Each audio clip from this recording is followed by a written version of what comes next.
Welcome, everyone. It's wonderful to see you and to launch on another meeting of exploration together.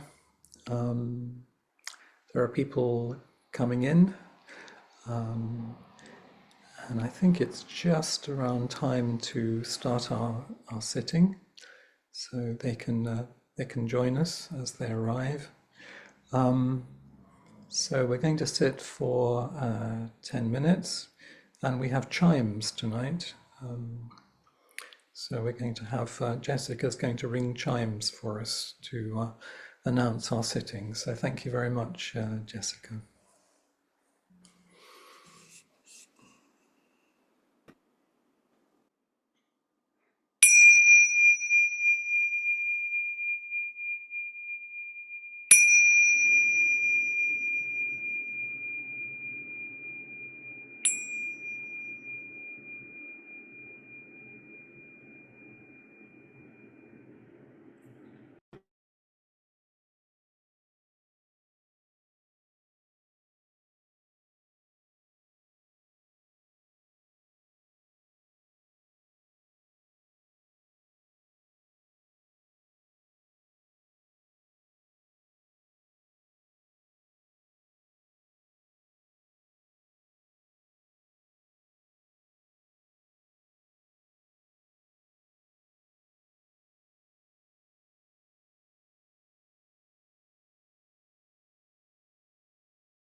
If you would accompany me, please, in saying the verse of the robe. Vast is the robe of liberation, a formless field of benefaction. Wearing the universal teaching, I realize the one true nature, thus harmonizing all being. Vast is the robe of liberation, a formless field of benefaction.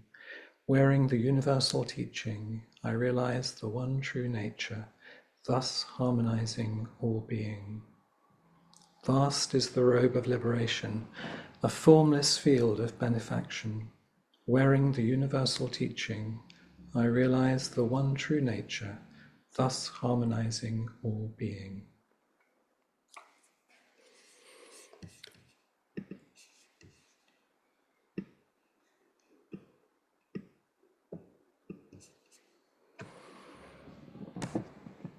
Thank you everyone for being here today. It's lovely to see so many people. And on the first screen I noticed that Denise and Sophie are sitting together in Switzerland, which is wonderful to see. So thank you everyone. And thank you for the chimes, Jessica. I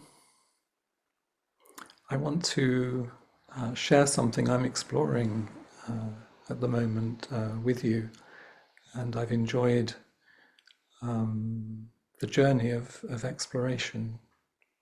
It still feels like that, so I'm looking forward to kind of looking at it with you later on.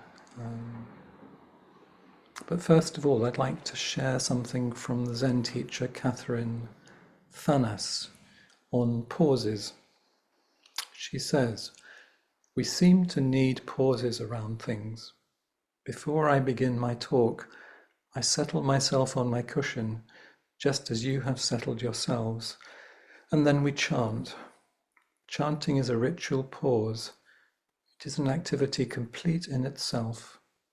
If I began to speak immediately after entering, you might not be ready to listen, and I might not be ready to speak."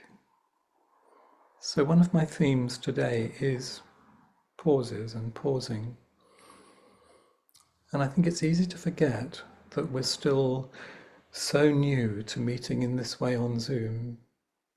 And I wonder sometimes if we don't realize what it actually takes to settle ourselves in this fast medium, and at the same time to wonder at the connection that is possible through it. For example, as soon as I arrive to be with you today, I hear recording in progress. And then you arrive quite quickly on the screen.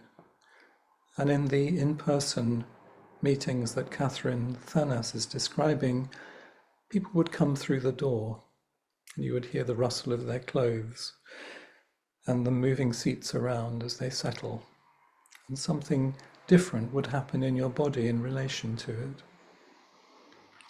So to start with today, let's have a ritual pause. I'm going to invite you to gaze with kind, warm appreciation at one person in our gallery. If you don't wish to be gazed at, please turn your camera off, of course. Perhaps you could choose someone from another continent who you are unlikely to meet ever in person, and yet they are there in this gallery of beings from across the Northern Hemisphere. Imagine perhaps how you would paint them. So just choose one person for a moment to appreciate.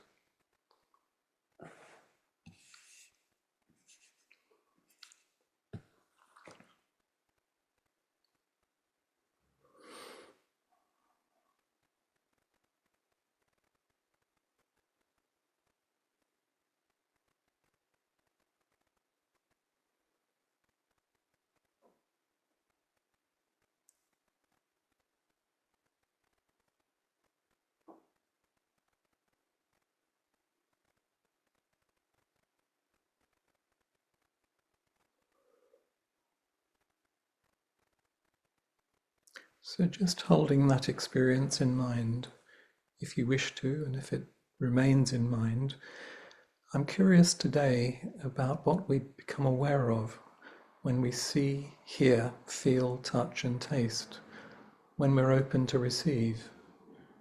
And I'm wondering, what have you allowed into presence during this midwinter pause? And I'm also curious about what we miss, what we don't apprehend, and what we don't attend to. So I have 3 perspectives to share on this. The first is by Quinn Franz, the teacher at Thousand Harbours Zen in Nova Scotia.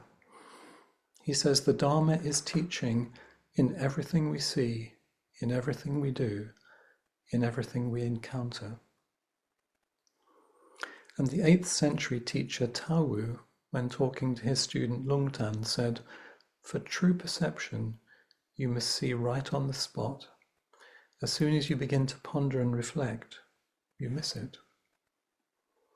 And thirdly, and this is about perspective, Trudy and I went to see the wonderful David Hockney immersive experience in Manchester a few days ago. You sit or stand in this very large room, as you would if you were looking around in a spacious park. And David Hockney talks about his love of painting, his love of life really, as his work is displayed over all the surfaces of the room. Regarding perspective, he says, the Chinese never used what we call one point of perspective, which is an Italian invention, of course. The Chinese idea of the landscape was you walking through it. Our eyes move. If our eyes move, there's not just one perspective, there's thousands of perspectives. You're seeing, in a way, yourself move in the picture.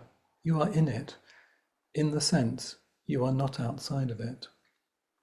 You're seeing, in a way, yourself move in the picture. You are in it, in the sense you are not outside of it. During the hour-long experience, a little girl, perhaps 18 months old, wandered freely and blithely around the large room, pausing, looking at the changing images on the walls and the floor, and at people's faces. She was in it, not outside of it, and was part of our experience, of the experience. Trudy, Mary and I went to a beautiful concert before Christmas at Lancaster Priory. A small choir of British singers, some of whom we knew, were singing songs from Georgia. It would be easy and habitual to just think of the concert as the main event, and not to notice anything extraneous to it. However, one of the moments that has stayed with me, that touched me, is how they tuned up before what was for them a particularly difficult song, how they took time and space in the silence of the church to find their way to find attunement. It's beautiful to experience people finding attunement. It would be so easy to miss such presence. I'm reminded that Mizumi Roshi often said to his students, "See?" I love hearing about what people love.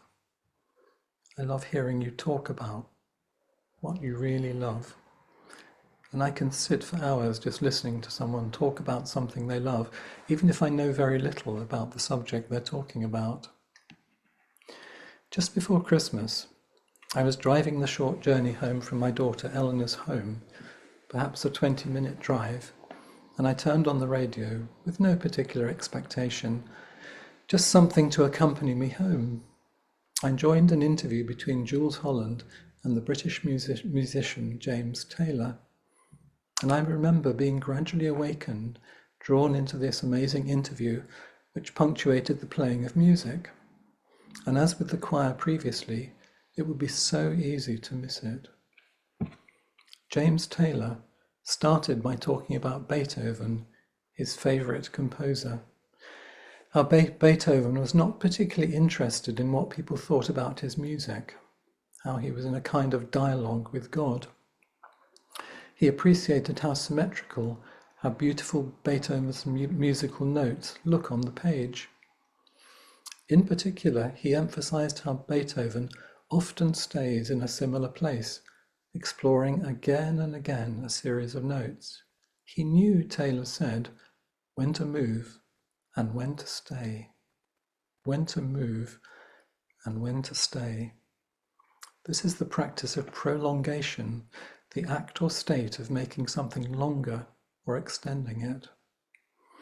And I thought perhaps this is the invitation in our Zen practice, to explore our own particular swirl of notes in the whole soundscape of the universe, to become intimate with this self before, or perhaps at the same time, the self drops away. Koan Franz again, this time on teachers.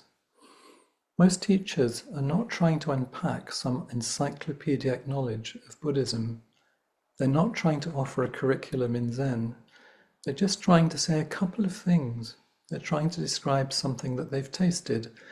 And the depths of the teaching over time is not that they keep adding to it. It's not that it keeps getting bigger and bigger in scale, but simply they just keep finding new ways to describe the taste. This is a great relief to me as a teacher and a student, and perhaps it points again to something central to practice. Our work is to stay with this self we have been gifted with, these few notes that we play endlessly, to go ever deeper, to flow with this beauty, terror, and wonder. And this can be really difficult, to actually avow, these are the notes I play. These are the notes that have been gifted to me in this life. You will see behind me part of a painting by Heather McAlpine, an artist exploring the sea and coast in Cornwall. Trudy has a Heather McAlpine painting behind her too. Heather appears to explore, again and again, her intimate conversation with the land and the sea, finding new colour combinations and textures, engaging in this delightful prolongation. In the wonderful Canadian series Three Pines, the kind and generous detective Armand says, "Grief is love, with no place to go." Grief is love, with no place to go. I'm aware of the grief that permeates our world at this time, including the grief in and for everything that's happened in Los Angeles. Returning to the interview with James Taylor, after playing a Beethoven sonata, James Taylor talks about J.S. Bach, how he experienced a great deal of loss in his life, and he related the loss to what he's saying in this. He says, Angela Hewitt, she's great on Bach. The way she approaches the piano, even the way she sits at the piano before she touches the instrument, and then the way she touches the instrument evokes something in people which allows them to grieve, which gets through all your armour and deep into your unconscious. I'll say that again so you can imagine it. Angela Hewitt, she's great on Bach. The way she approaches the piano, even the way she sits at the piano before she touches the instrument, and then the way she touches the instrument evokes something in people which allows them to grieve, which gets through all your armour and deep into your unconscious. What a statement! What exquisite perception! We go to listen to Bach, and the way the pianist walks up to the piano, pauses and touches the piano, breaks our hearts open. We think the performance is the main event, then the whole piece is much more rich than we ever imagined. So finally, a question. If Zen is a ceremony of gratitude for this precious life, what is evoked and allowed for those offering the ceremony and those witnessing it? So finally, to return to Catherine Thanos, she says, true intimacy occurs when we directly experience reality for ourselves. Transmission or true understanding does not come from someone else, nor can we transmit to someone. We transmit to ourselves. Each one must find intimacy directly, not through our thinking mind, but from immediate direct experience prior to the mind's mediation. During a recent sesshin, I was offering a stick of incense at the altar. While doing so, the ash from the burning incense met the ash in the dish intimately, there was no resistance, nothing to push against. The experience left no trace. In our usual morning service, the attendant offers me the incense, and we bow together. That moment of the stick being passed from hand to hand is most intimate. We can notice such intimate moments. Each morning the meeting happens for the first time. We notice when attention wanders. This moment is especially profound in the stillness of the Zendo. Thank you very much. And I would love to explore all of this with you. So if you have any questions or things you'd like to explore, please do join me.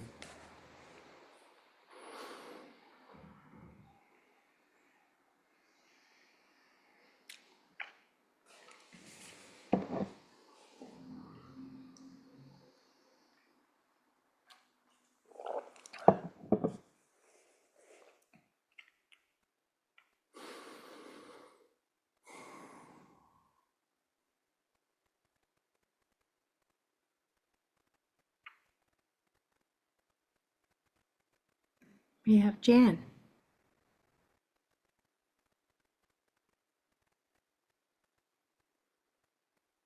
Hi, Jan. Hi, Josh. Hi.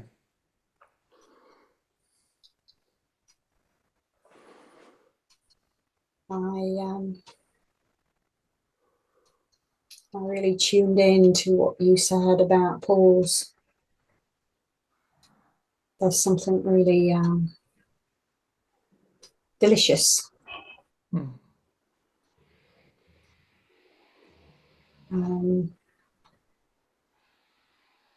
I meet someone, I love the pause at the beginning. The sort of implicit welcome.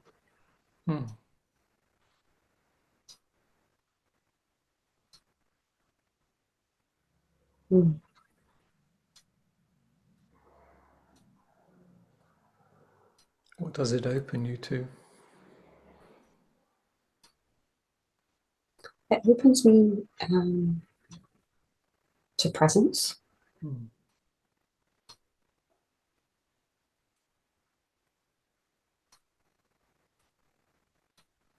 It opens me to actually what I'm sensing in that moment. And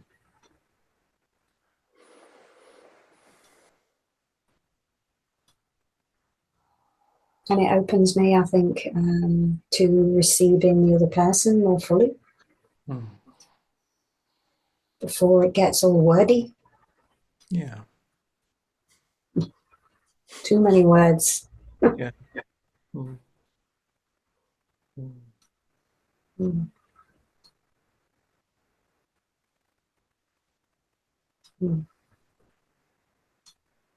It's beautiful what you're describing. Yeah.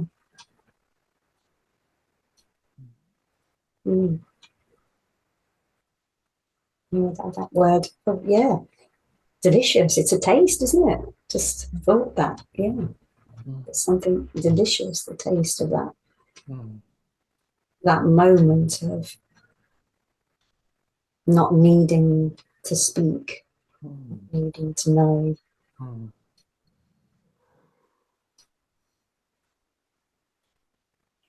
And I think I noticed it particularly today, the opposite of that. When I meet someone and it's instantly, how are you? And there's something jars in me. It feels very different to the very spacious. Yeah. Welcome. Learned that in Hakomi, Josh. Feels very Hakomi, that very gentle opening. And I wonder, it's like we were kind of trained in that, and Mm, in society it can be really hard to mm, remember, mm, to come into presence and connection through mm-hmm. just being with. Yeah, just being with. Mm, Yeah, without having to do anything. mm, yeah, Mm, it's like I guess for my talk, it's kind of reminds me. mm, It's like I want to be reminded mm-hmm, that that's, as you say, delicious. It's intimate. mm, Mm, yeah. mm, Taking that pause before to mm, just look at somebody with sort of with kind eyes, mm, mm. with loving presence. Yeah, Delicious.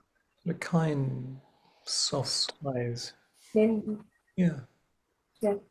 yeah, yeah. Mm, I can feel that from you as you're sitting there, like mm-hmm, if you're in that space.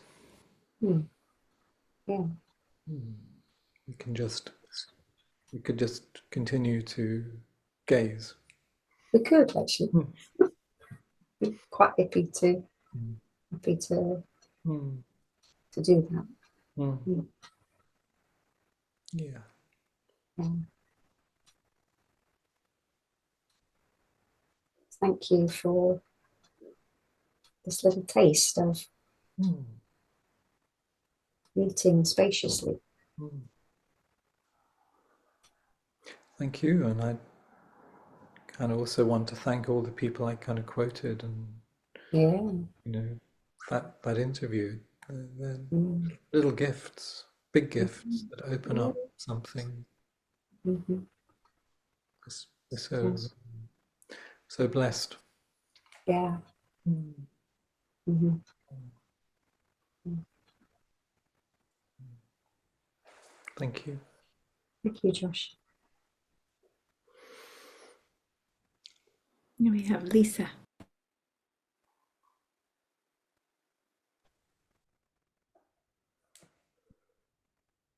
Hi, Lisa. Hi. Oh, so this is indeed lovely. And I'm not a musician, nor am I especially musical. Um, but I didn't need to be to appreciate your descriptions. And I know in music it's written there's a rest. A rest, I think, is a pause. And so there's sometimes a pause in the music. And what came to me as I was listening to you and to Jan, I experience this gesture, this bow as a pause. Mm, There's always just that moment mm, as our hands are moving through space. We cease talking.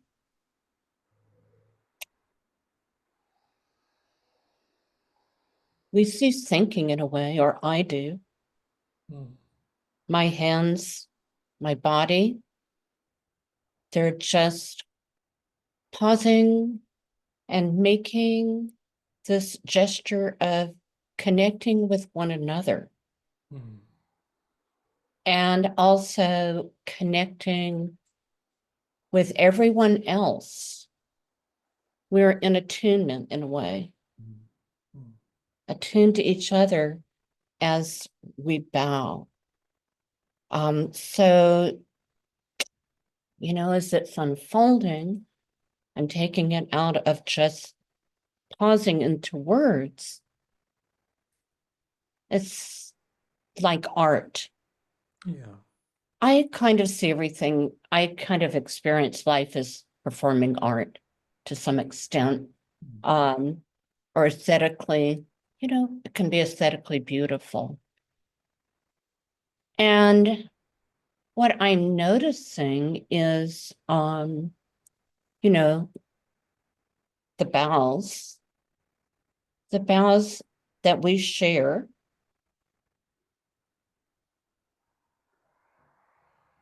I don't experience them elsewhere in life. Mm.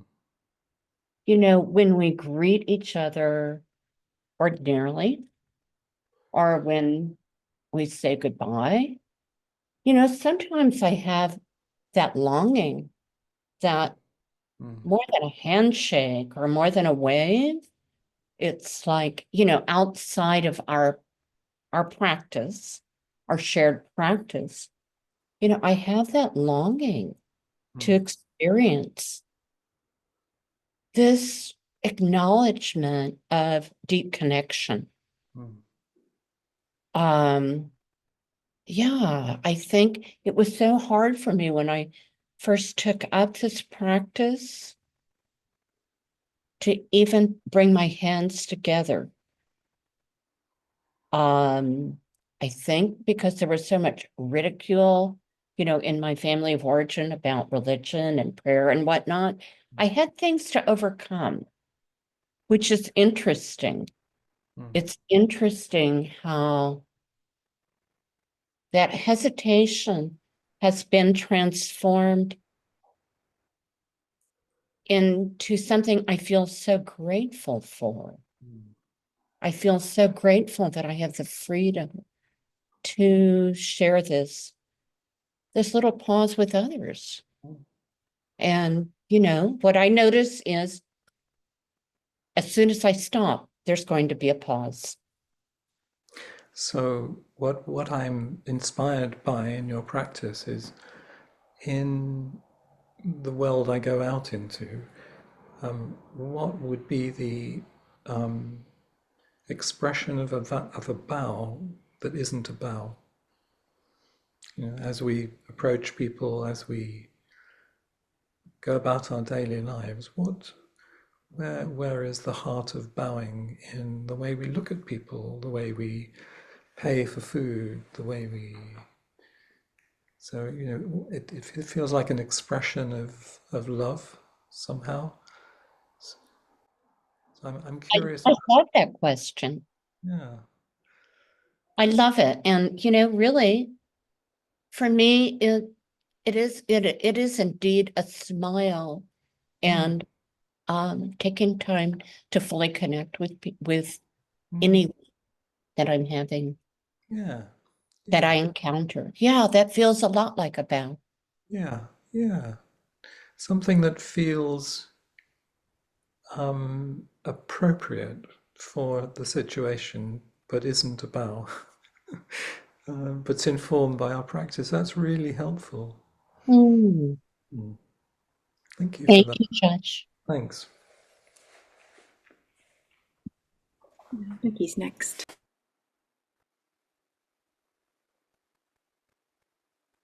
Hi, Becky.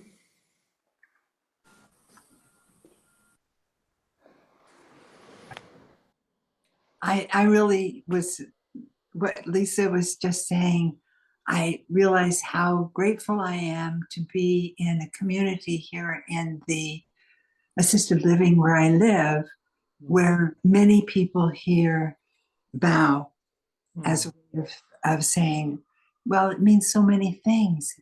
I see you, I respect you, I see the, well, we might say the Buddha in you. Other people have a different word there, but that they see the divine or the, something. And I just was realizing while she was talking, oh, that's something I'm really grateful to be able to do. The thing I had raised my hand because across this time where we've been having a session for Soji and Samu? Samu, that the whole thing about pausing, but also of moving slower through whatever we are doing without having it stressed by by achievement of what it is or completion of what it is. And as you were talking about some of the things, when we are able to get quiet in ourselves, that I feel time slowing down in a way that is quite wondrous. And a pause invites that, I think, is part of what happens. A pause invites us to see things differently and also to be slower. I don't know the right word for it, but fully present is part of what happens then that you're able to do. And when we are in that space, time goes slower in a way that makes every moment more full, or something like that. Yeah. And it's not a complete pause, but it is. Yeah. Yeah, that's beautifully expressed, Becky. I love that. And I'm kind of curious about also sometimes, I have a process sometimes where I do get quite busy and want to get on with things. So pausing is a good practice for me. And sometimes, I'm aware we just have to get the meal cooked. So there's something about the awareness within pausing about how it informs what's appropriate in the moment.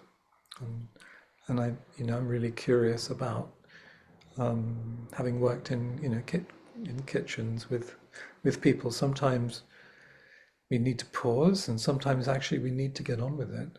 And I'm kind of really interested in that dynamic that is played out too. So. I think that our aging offers us some practices and awarenesses that, I mean, all the ways that we slow down, our body slows us down or makes it clear that we may or may not have some of the senses and movements, etc., available to us, that it's like, oh, I wish I'd learned this when I was able to move in a faster way. It's like, so anyway, I think that they are gifts to our expansion. Absolutely. Yeah. Yeah. Thank you so much for this. This was wonderful. And was her name Alice Hewitt? Angela Hewitt. Angela. Okay, thank you. Yeah. Do you know if there's anything on? Well, there probably is online. There will be. I think there'll be recordings of her playing. Yeah, she's a well-known exponent of Bach. Piano. Okay. Thank you very much. Nice to meet you. Thank you. Rosemary.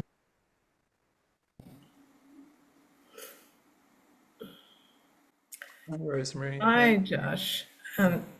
Thank you for this reminder. For me, pausing is scary.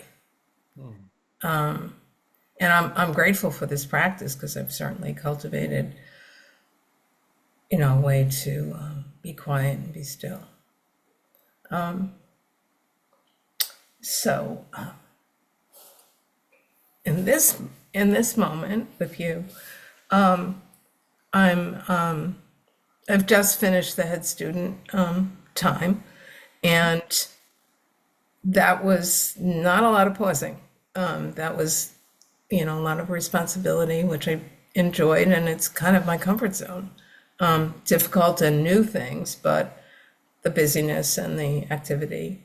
Now, it's, well, what now? And it's a little discombobulating. That would be how I'd put it. I did something that was helpful. I went on a silent retreat, which was a Quaker retreat for about 3 days over the holiday, and that was very nourishing, where I didn't have to say anything, and yet there were people around. And this reminds me of what you started with, was what is it like to come into a remote meeting?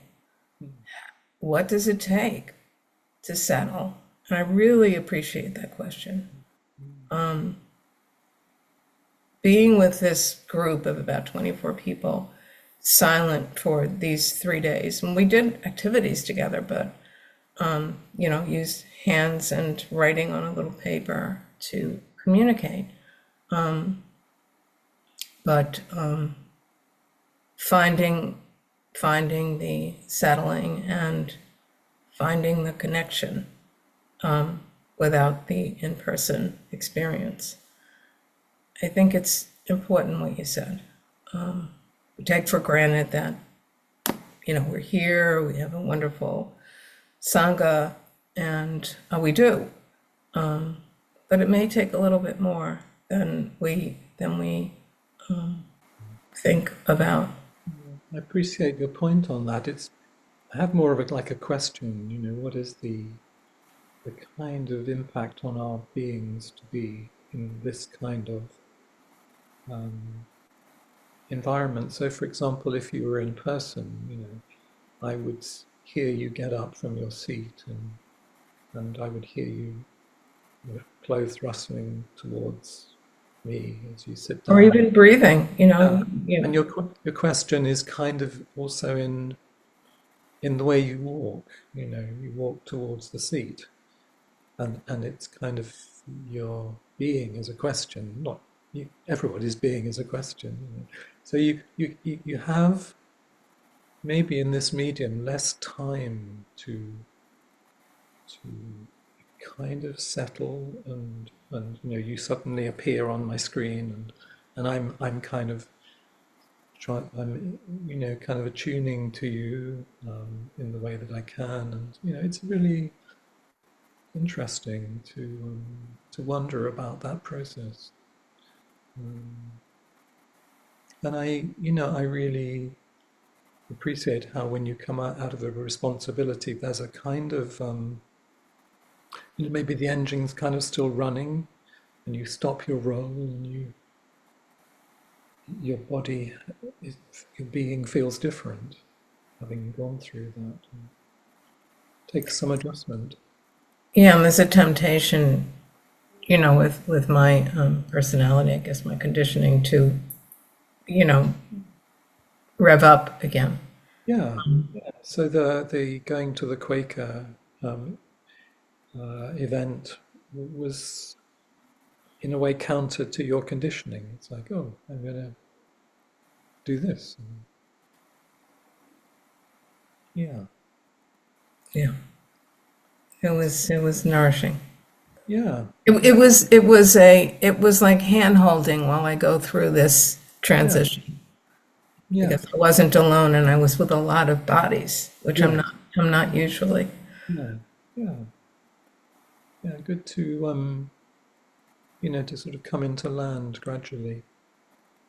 Transition. Wish you well in that transition. Thank you so much. Happens next.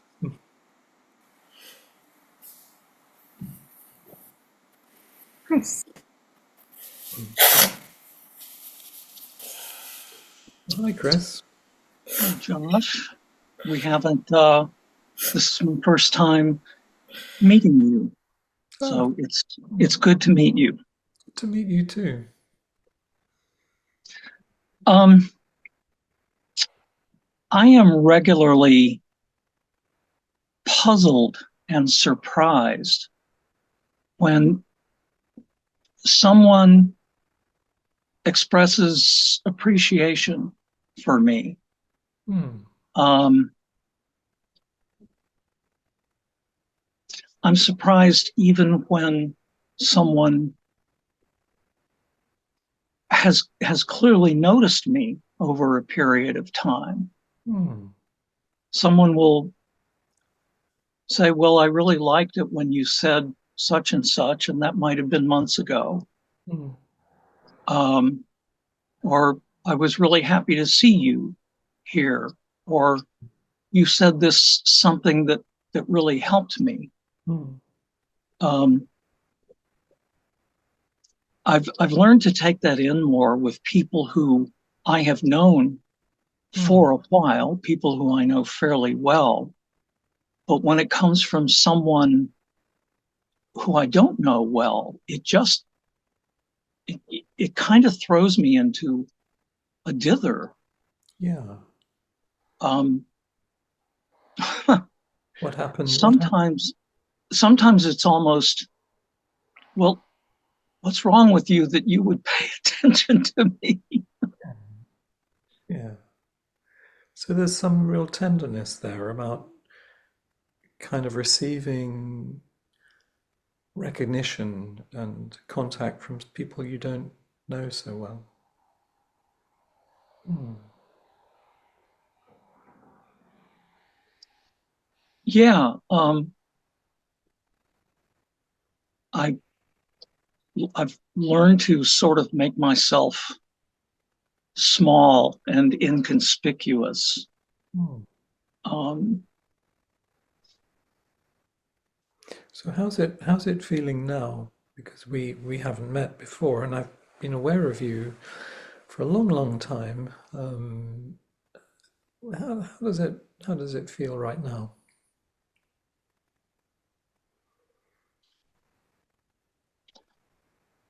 I'm surprised. It's sort of it's clashing Hmm. with even though I know I have done this myself, this making myself inconspicuous, Hmm. it's still just it's surprising. You know, like I said, you and I have never spoken before, Hmm. and so that just is very surprising that you've been aware of me. I Yeah. feel like I'm just almost wallpaper a Okay. lot of the time. Hmm. I've seen you many, many times come up to meet Flint and other teachers, and I've always really appreciated what you bring. And right now you feel like full size, even though you may not experience that.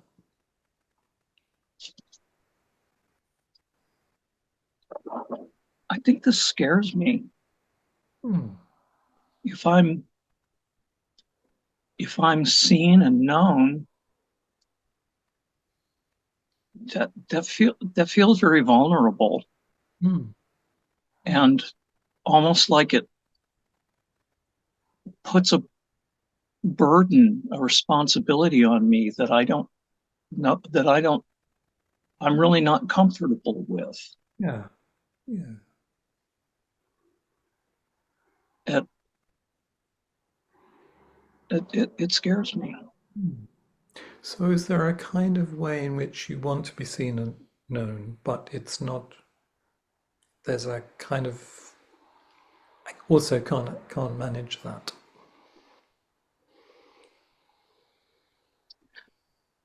Could you restate that? I'm not quite sure what you mean. You come up to meet, and um, so there's something about wanting to be known and seen and exploring this, and yet it's actually really hard too.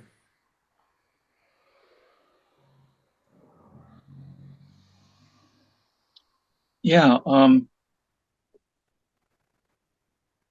In particular, I'm going through that right now with my kids, my daughter and my son, trying to heal the distance that's there in those relationships. Um, it's been there, well, really all of their lives, and it's gotten more distant, and that's really, well, I perceive it as all from my side. Okay. And so I've been. Just right now, I'm going to, because obviously we have limited time, it's so precious. Yes. No, and it's precious being with you. Let's just focus on being together right now. Yeah, so I'm really appreciating being with you. It takes great courage to come up. I'm enjoying being with you. Thank you so much, Josh. Yeah, this is really nice. It feels like you're sitting beside me on a bench and we're just sharing some stuff. It's nice to be with you. Love to see you again. Yeah. And you. Yeah. Thank you. Maybe just take that in as much as you can.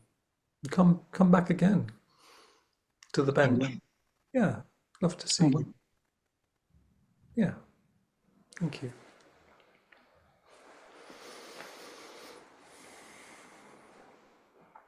And Denis.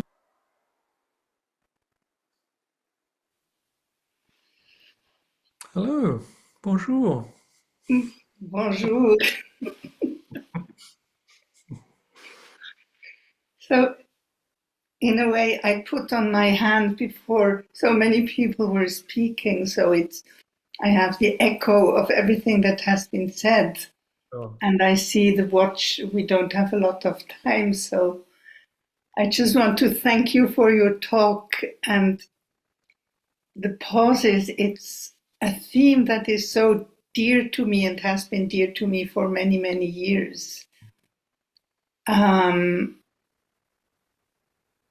just to recognize all the small moments we have in life where there is a little pause slipping in, and like a little, it can be a sigh or just something that catches the eye, or suddenly the sun beaming on beautiful wool. This experience I had in Lancaster with my wool.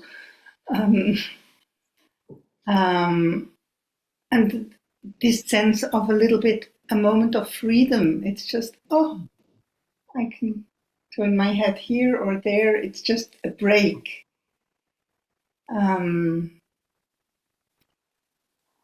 So, Yeah. a lot going on.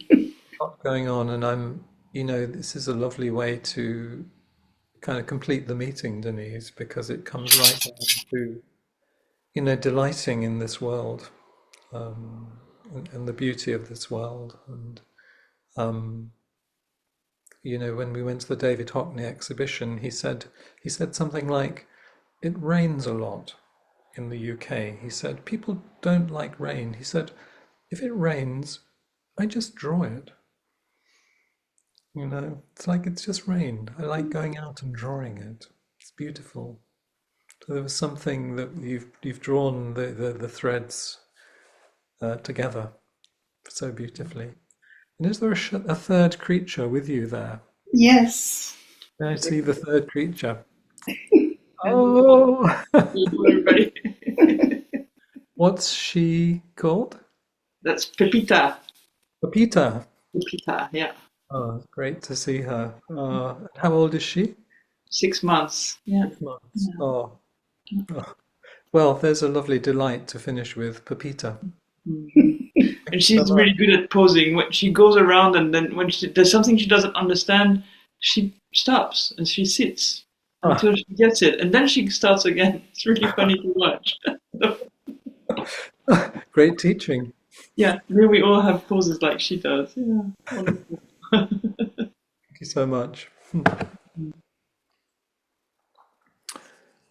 So I think we're at the end of our time together. It's been so lovely to be with you. Let's finish with the 4 practice principles, please. Caught in the self-centered dream, only suffering, holding to self-centered thoughts, exactly the dream.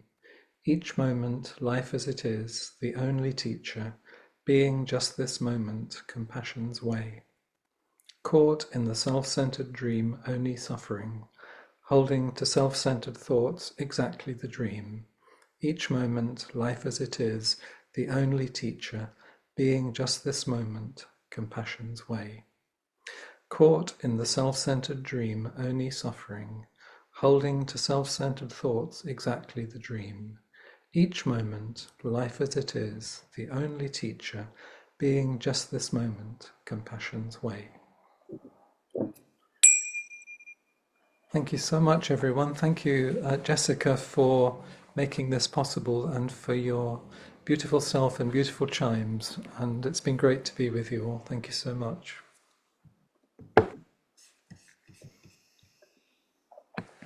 Thank you so much, Josh. What a lovely time together. And thank you all for being here. Appamada and Just the Zen's programs and facilities are supported by your generosity. Thank you so much for your kindness.